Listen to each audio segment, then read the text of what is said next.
এই জগতে মাতৃশক্তিই বড় শক্তি। যত পীঠস্থান আছে, মায়েদের স্থান সেখানে সর্বাগ্রে। মা মনসার এক মন্দির,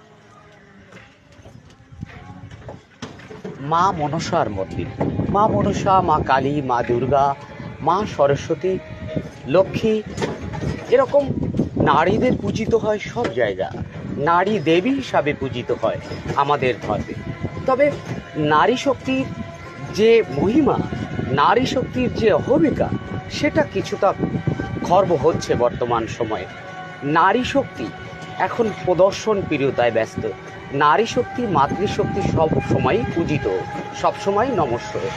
নারী শক্তি আমার মা, সে যে পোশাকই পরুন তাতে আমি সন্তুষ্ট, তার পক্ষেরই আমি উকিল। তবু কীরকম যেন কষ্ট হচ্ছে, তবু কীরকম যেন মনে হচ্ছে মায়েরা আজ প্রদর্শন প্রিয়তায় ব্যস্ত। মায়েরা আজ তাদের নিজেদের সম্মান ধুলোয় লুটানোর জন্য নিজেকে প্রদর্শন প্রিয়তায় ব্যস্ত হয়ে উঠেছেন। যা ভেবে আঁতকে উঠতে হয়, এটা ভারতবর্ষ। ভারতবসুধা, ঈশ্বরের জন্ম যেখানে হয়েছে, ঈশ্বরের আবির্ভাব যেখানে হয়েছে, ঈশ্বরের পাদস্পর্শে যে জায়গা ধন্য, এ হচ্ছে ভারতবর্ষ। এখানে নারী শক্তিকে দেবী হিসেবে পূজিত হয়, পূজা করা হয়। তাই নারী